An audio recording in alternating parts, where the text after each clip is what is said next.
계속해서 바울 사도가 데살로니가 교회에 보낸 두 번째 편지인 데살로니가 후서 2장의 끝부분을 보게 됩니다.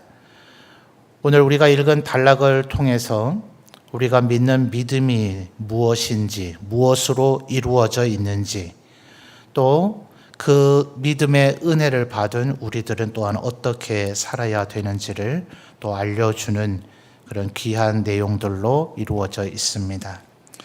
먼저 13절을 보시면 바울 사도가 데살로니가인들을 부를 때에 주께서 사랑하시는 형제들아 라고 부르고 있다는 것을 주목해 볼 필요가 있겠습니다.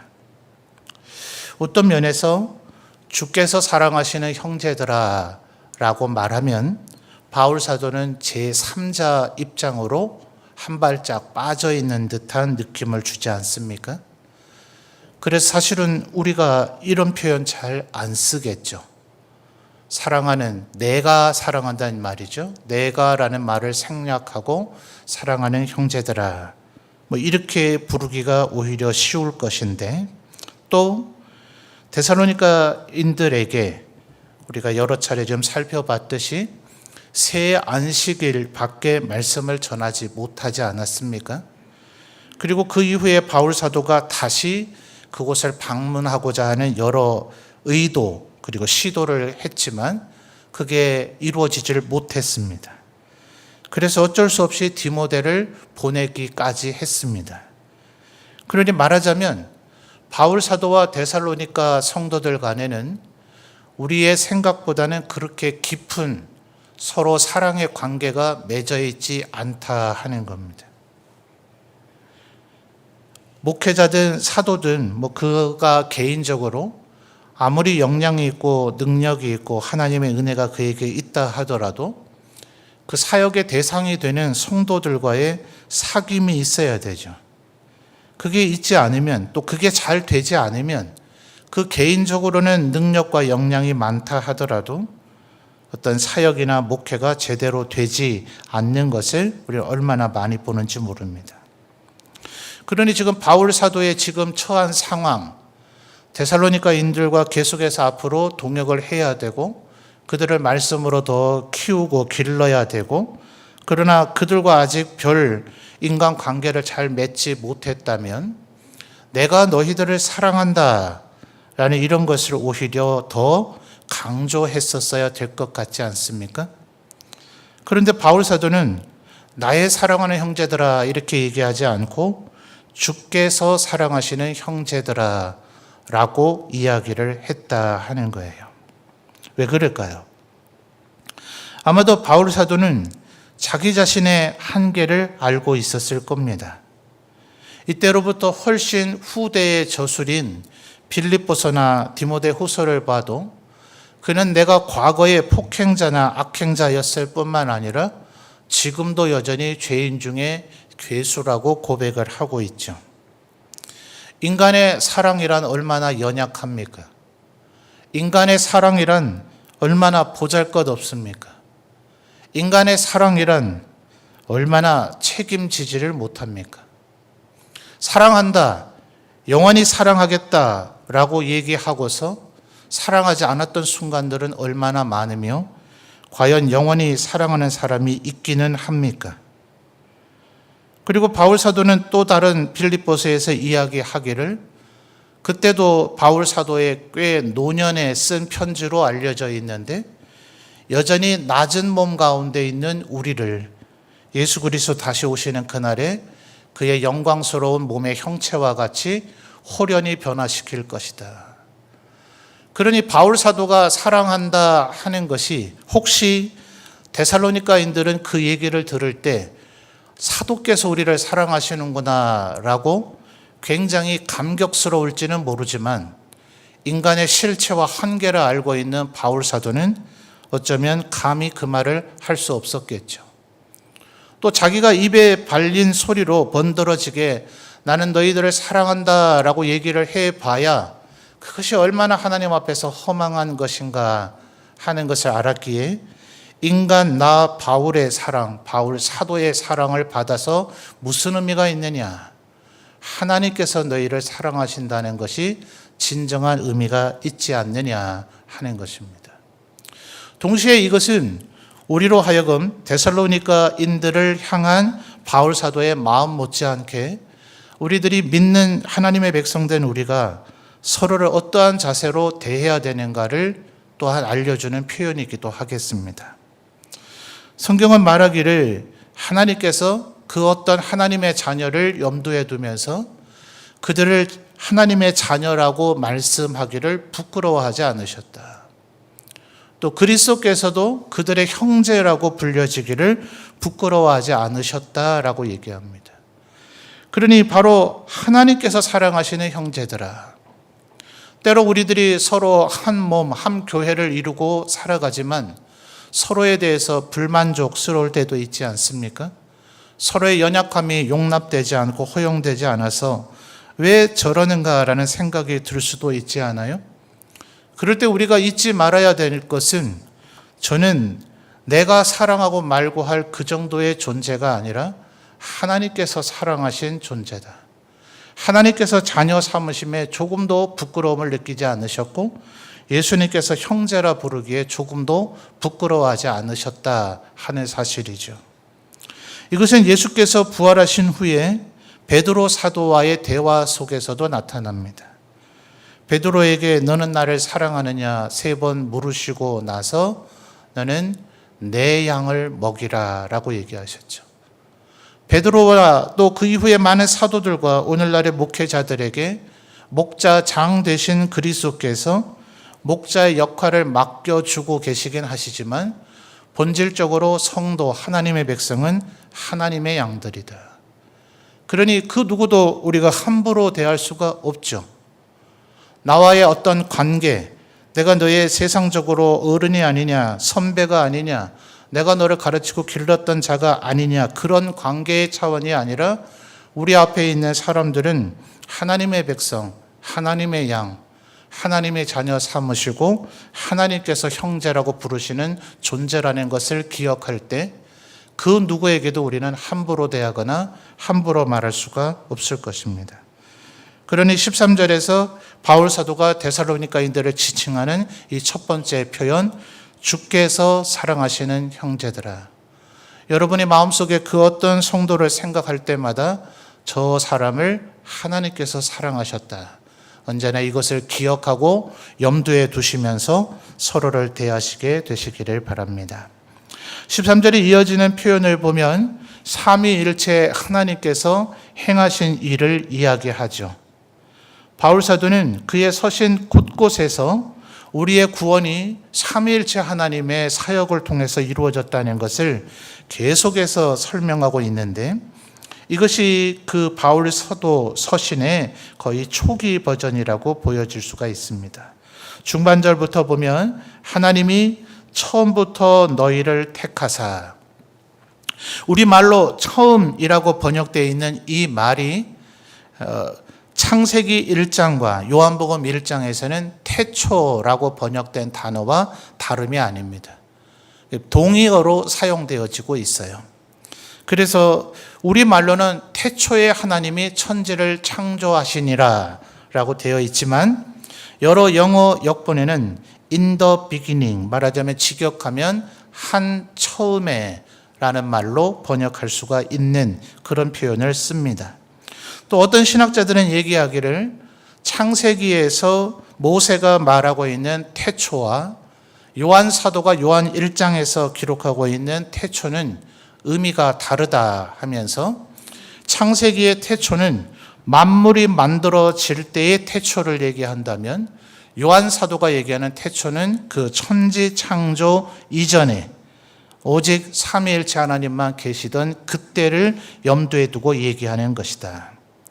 다니엘서 7장에서도 다니엘 선지자가 환상 가운데 성부 하나님과 성자 예수님을 배울 때 성부 하나님을 가리켜서 처음부터 계시니, 태초부터 계시니 라고 표현합니다.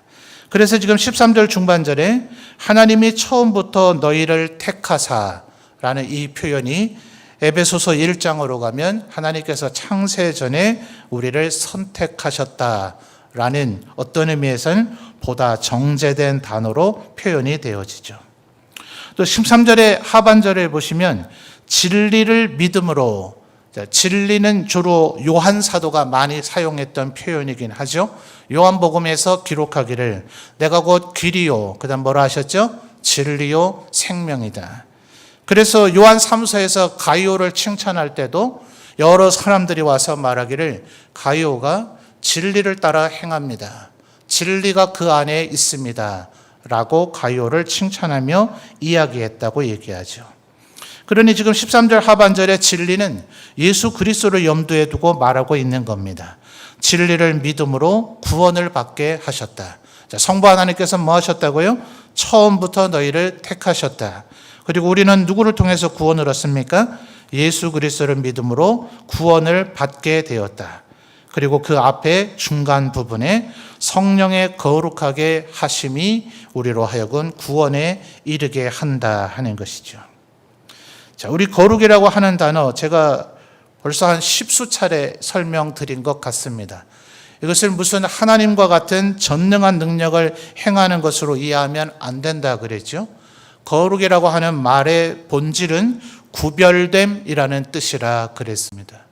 성경에서 말하기를 워낙 다른 우상들이 살아있는 신이라고 주장하지만 그들 모두 다는 실상은 죽어있는 신들이고, 마치 그들은 자기 자식을 산채로 불에 태워서 제물로 바치라는 것을 요구할 정도로 사악한 존재인 사신들이기 때문에 하나님은 죽어있는 사신도 아니고 사악한 사신도 아닌 거룩하고 의로우시며 자비와 인자와 인애가 무한하신 하나님이시다.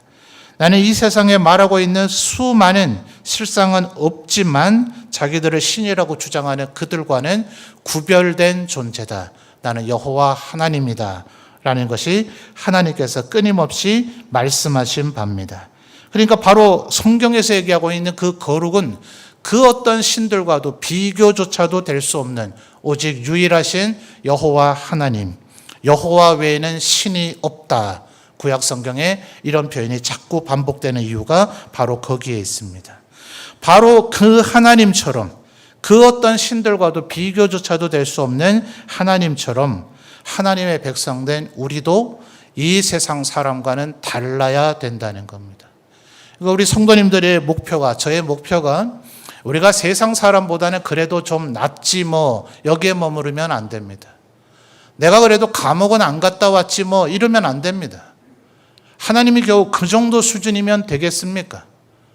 이 세상에 수많은 우상들이 있는데 그들보다는 조금 나으셔 이 정도면 되겠냐고요. 하나님은 절대로 그런 분이 아니시죠. 그러니 우리는 이 세상 사람보다는 그래도 내가 좀 낫지 않는가 이래서는 안 되고, 지금 13절 중반절에 뭐라 그랬죠? 성령의 거룩하게 하심. 내가 하라 그러면 저부터도 할 자신이 없습니다. 못합니다. 그런데 하나님께서 지금 해 주신다고 하잖아요. 베드로전서 1장에서도 이와 같은 맥락을 베드로 사도가 얘기했죠. 하나님께서 택하셨고 그리스도가 우리에게 피 뿌려주셨고 성령께서 우리를 위하여 역사하시니 우리는 뭐만 하면 된다고요? 나그네 된 우리는 순종만 하면 된다. 베드로전서 1장 2절에서도 그와 같이 이야기를 하고 있습니다. 그러니 제가 조금 강조하고자 설명을 마치 우리가 뭘 해야 되는 듯이 이야기를 하지만 신약 성경에서 나타나는 모든 것들을 우리가 은혜라고 얘기하는 것은 창세전에 우리를 선택하신 이도 하나님이시고 우리 대신 죽으셔서 모든 죄를 씻어주신 이도 하나님이시고 믿음을 주셔서 그것을 믿을 수 있도록 만들어 주시는 이도 하나님이시고 조명하여 비추어 주셔서 하나님의 말씀이 깨달아지도록 역사하는 이도 하나님이시고 우리에게 풍성한 하늘의 신령한 은혜와 은사를 주신 이도 하나님이시니 그저 하나님을 믿고 따르고 경외하며 순종만 하면 될 일이다 하는 겁니다. 너무나 간단한 얘기 아닙니까? 그런데 오늘 15절 말씀을 보면 사도는 굳건하게 서서 말로나 우리의 편지로 가르침을 받은 전통을 지켜야 된다라고 이야기를 합니다. 실상 우리는 순종하고 하나님만 의지하면 될 뿐 별로 우리가 해야 될 일이 없는 것 같은데 왜 이렇게 사도는 15절에 굳건하게 서서라고 말할 정도로 엄청나게 우리에게 들었던 말, 그리고 내가 너희에게 보낸 이 편지를 계속 기억하고 읽어서 전통을 지켜야 된다고 얘기를 하고 있습니까? 우리는 전서에서도 많이 살펴봤고, 지난 데살로니가 후서 1장과 2장 전반부에서도 살펴봤었죠. 자, 데살로니가 후서만 살펴보죠. 1장 4절로 거슬러 가 볼까요? 데살로니가 후서 1장 4절입니다. 우리 성도님들 상반절만 읽어주세요. 시작.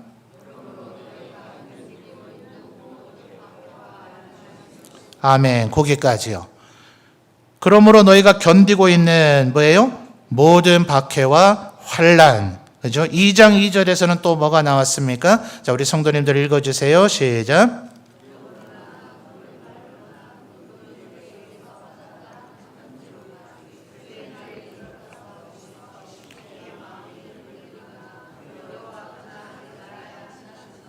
아멘. 자, 이것은 적그리스도 또 거짓 선지자 그가 나타난다는 것을 이야기하는 것이라 그랬죠. 그래서 주의 날이 이미 이르렀다라고 누가 주장을 하더라도 마음이 흔들리거나 두려워하지 말아야 된다. 그냥 하나님께서 창세전에 우리를 선택하셨다. 예수님이 날 대신해서 죽으셨다. 그리고 성령님께서 우리를 이것을 깨달을 수 있도록 역사해 주신다. 요것만 생각하면 얼마나 편해요. 별로 우리가 할 게 없잖아요. 그런데 이 세상은 아직 요한계시록에서 표현하고 있는 것처럼 하나님께서 적그리스도와 거짓 선지자들을 불못에 빠져서 영원히 멸하지 않으셨기 때문에 그리스도께서 십자가 위에서 승리를 하셨기는 하지만 우리 각 사람을 괴롭히는 영적인 싸움은 여전히 펼쳐지고 있단 말입니다. 오죽하면 다른 서신서에서 말하기를 마귀가 우는 사자처럼 삼킬 자를 찾아다니고 있다라고까지 이야기하지 않았습니까? 철로역정에서는 물론 이렇게 표현하죠. 존 버년이 쓴 철로역정에는 천국을 향해 걸어가는 그 길 좌우에 굶주린 사자 여러 마리가 으르렁댑니다. 그러니 이 크리스찬이 그 사이 길을 통과하기를 주저합니다. 꼼짝없이 사자에게 물려 죽을 것 같습니다. 다른 길은 없고 그 길로만 가야 천국으로 갈 수 있겠는데 저 길로 가다간 사자에게 물려 죽을 것 같아요. 그런데 자세히 두려움을 떨쳐버리고 보니 모든 사자의 목에 쇠사슬이 매어져 있습니다. 가만 보니까 좌로나 우로나 치우치지 않고 비록 좁은 길일지라도 그 길 중앙으로만 걸어가면 사자의 발톱이나 그 입이 내 몸에 닿지가 않습니다. 그러니까 두려울지라도 오직 하나님 말씀만 믿고 그 사이로 걸어가야 되는 거죠. 그러니 뭐가 필요합니까? 굳건하게 서라 하는 거예요. 15절을 다시 잘 보시면 말로나 우리의 편지로 가르침을 받은 그다음 뭐라 그러죠? 전통을 지키라 그랬습니다. 전통이라고 번역되고 있는 이 단어만큼 우리 한국 사회에서 오용되고 오해된 단어가 또 있을까? 여러 단어들이 그렇습니다만 여러분 전통이 뭡니까? 전통은 과거로부터 오는 것이기는 합니다. 근데 과거로부터 우리에게 온 것은 모두 다 전통은 아닙니다. 전통과 인습이라는 것을 반드시 구별해야 됩니다. 과거로부터 우리에게 내려온 것이지만 후세대에게 마땅히 물려줘야 할 것은 전통입니다. 과거로부터 우리에게 내려왔지만 이것은 근절하고 없애버려야 될 것, 이것이 인습입니다. 그런데 모든 사람들의 의식 속에 보면 이 전통과 인습이 얼마나 혼용되어 있는가. 정작 선조로부터 내려와서 후대에 계승해야 될 것은 가볍고 소홀히 여기고 마땅히 과거 세대로부터 근절되어져서 써야 되는 것인데 여전히 살아서 우리 세대까지 전파되어졌는데도 그것을 후대에 기꺼이 물려주려고 하는 인습의 수호자들을 많이 보고 있더라 하는 거예요. 그러니 여러분, 과거로부터 행해왔던 것이 무조건 좋은 것이라고 여기는 생각을 버려야 됩니다. 무엇으로 점검해야 됩니까? 성경 말씀으로 점검해야 됩니다. 지난 2000년의 교회 역사 가운데에서도 놀랍지 않습니까? 심지어 16세기에서는 종교개혁이라 불려져야 될 일이 벌어졌을 정도입니다. 그저 교회 일부가 하나님 말씀에서 이탈한 것이 아니라 교회 주류와 본류라고 불려지던 이들이 하나님의 말씀에서 이탈했다고 여겨질 정도였습니다. 지난 2000년의 교회 역사 가운데 그 굵직한 사건만이 그런 것이 아니라 끊임없이 교회가 세워지고 복음이 들어간 곳에서는 처음은 복음의 진리가 밝게 빛나지만 점점 때가 묻어져서 마치 주님 말씀하시기를 목욕한 자는 또 목욕할 필요는 없지만 매일 발을 씻어야 된다 하셨던 것처럼 끊임없이 복음의 본질에서 이탈하고자 하는 시도가 얼마나 많은지 모릅니다. 현대 교회들도 보십시오. 하나님이 전혀 얘기하지도 않으셨고 교회 2000년의 역사의 전통을 잘 공부해 본다면 그 어느 세대에서도 고집하지 않았던 것을 오늘날의 한국교회가 쓸데없이 진리인 것 마냥 고집하는 것들이 얼마나 많은지 모릅니다. 그것에서 조금이라도 변경이 되면 그것을 안 하게 되면 마치 진리에서 이탈하는 것처럼 천국 못 가는 것처럼 사실은 성경 말씀 속에 기록된 것을 그 정도의 열심과 각오로 붙들어야 되는데 정작 하나님의 말씀은 예수님 당시에 바리새인들이 책망받은 것처럼 고르반이라고 한다든지 우리 입에서 나오는 것이 더 악하게 만드는 것인데 손 씻었냐 안 씻었냐의 문제에 집착한다든지 하는 식으로 정작 인습은 계승하려고 하고 전통은 지키지 않으려고 하는 태도들이 얼마나 많은지 모른다 하는 것입니다. 그러니 13절만 생각한다면 사실은 너무나 간단해요. 하나님께서 창세전에 우리를 택하셨다. 예수님이 우리를 구원해 주셨으니 그분을 믿기만 하면 된다. 성령께서 우리를 거룩하게 하신다. 이것만 생각하면 단순하고 아무것도 아닌 것 같으나 환난이, 미혹이 여전히 우리 가운데도 있을 것이고 환난과 미혹이 없다 하더라도 교회는 너무나 쉽게 15절 하반절에 얘기하는 것처럼 진리의 전통에서 이탈해 버렸을 때가 많더라 하는 겁니다. 또 한 가지 각도를 생각해 봐야 되는 것이 15절에서 그러므로 형제들아 굳건하게 서서, 이제 연결고리가 있기 때문에 굳건하게 서서라고 번역되어 있지만 원문의 단어의 의미를 보면 굳건하게 서라입니다. 그리고 말로나 우리의 편지로 가르침을 받은 전통을 지키라입니다. 그러니 15절에 나타난 두 개의 동사로 보면 이것은 명령입니다. 그런데 17절은 전혀 다른 맥락을 얘기하죠. 17절 너희 마음을 위로하시고 모든 선한 일과 말에 그다음 뭐라고 얘기합니까? 굳건하게 하시기를 원하노라. 자, 이것이 언제나 우리 신앙생활의 양면성입니다. 어떤 것은 우리가 해야 되는 듯이 보입니다. 그런데 실상은 하나님께서 우리를 인도하시는 겁니다. 여러분, 주일을 거룩하게 지키기 위해서 예배 시간을 꼭 출석하시기를 바랍니다. 저는 사도가 아니기 때문에 여러분에게 이렇게 권유합니다. 그냥 권유형으로 얘기합니다. 사도라면 예배를 드리라 이렇게 명령하셨을 겁니다. 그런데 사도는 동시에 이렇게 얘기합니다. 하나님께서 너희를 예배의 자리로 인도하시기를 원하노라. 하나님의 말씀을 늘 주야로 읽으라. 사도는 아마 이렇게 얘기하셨을 겁니다. 그러나 사도는 동시에 하나님의 영이 너희들을 성령 가운데로 말씀 가운데로 인도하시기를 원하노라. 이것이 우리의 신앙의 양면성입니다. 우리가 결단하고 명령을 들은 듯이 행동으로 옮겨야 됩니다. 그러나 그것이 이루어졌다고 해서 내가 해낸 것처럼 자랑스럽게 여겨서는 안 됩니다. 실상은 바울 사도가 고백하듯이 나의 나된 것이 다 하나님의 은혜라 하신 것처럼 예배하게 하는 이도 기도하게 하는 이도 말씀 읽게 하는 이도 찬양하게 하는 이도 사역하게 하는 이도 다 하나님의 은혜로 말미암아 그렇게 된 것이지 우리가 한 것은 아니다 하는 겁니다. 우리 장로교회가 이 하나님의 절대 주권, 하나님의 은혜를 많이 강조하죠. 그러다 보니 이 말의 한쪽 면만 붙잡다 보니 동전은 반드시 양면이 있는데 한쪽 면만 붙잡다 보니 아무것도 안 하는 그런 성도들이 가끔 출현합니다. 아무것도 안 하려는 태도를 갖습니다. 복음의 본질은 내 의지로는 아무리 하려고 해봐야 안 되더라라는 것을 깨닫는 것입니다. 내가 예배하려고 해서 되는 것이 아니라 나는 예배 드리려고 하나님 앞에 나왔지만 실상 나를 예배하게 하시니가 하나님이셨다라는 걸 깨닫는 것. 그러니 교만할 이유도 없고 겸손해야죠. 나를 예배드리러 해주신 하나님께 감사해야죠.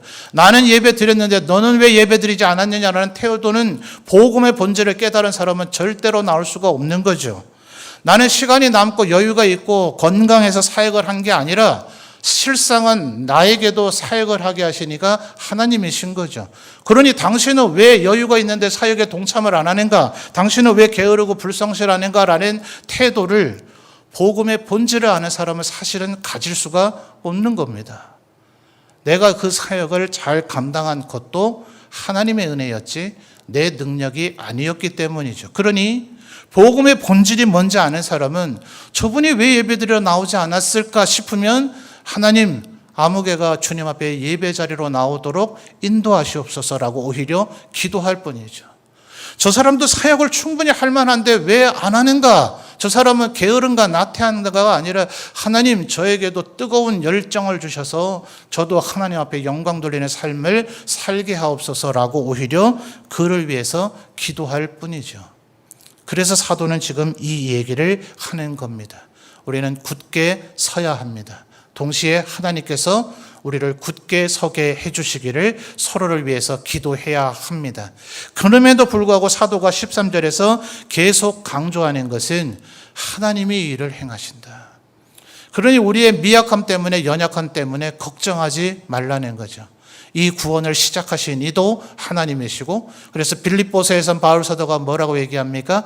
너희 안에서 착한 일을 시작하신 이가 그리스도 예수의 날까지 이루실 줄을 확신하노라. 하나님께서 반드시 이 일을 이루어 가실 것이니 때로 우리가 휘청거리거나 때로 우리가 연약하거나 때로 우리가 하나님 앞에 영광 돌리며 살지 못한다 하더라도 하나님께서 우리의 구원을 이루실 것이라는 믿음 가운데 살면 되는 것이다 하는 것입니다.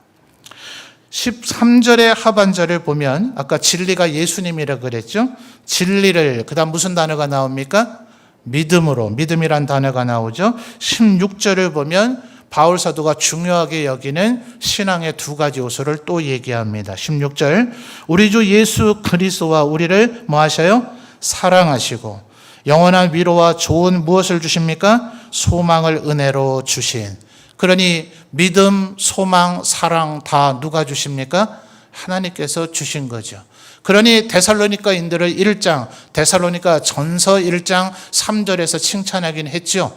그들의 믿음의 역사, 사랑의 수고, 소망의 인내가 소문이 났으니 너희들은 칭찬받을 만하다라고 하기는 했으나 그 또한 뭡니까? 하나님의 은혜이죠.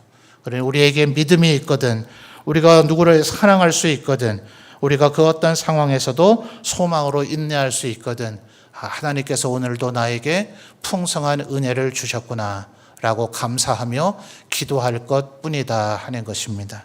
이것이 우리가 갖고 있는 신앙과 복음의 본질이다 라고 바울 사도가 알려주신 것을 마음에 새기고 깊이 묵상하셔서 하나님의 진리의 복음 위에 굳건히 서시는 저와 여러분이 되시기를 바랍니다.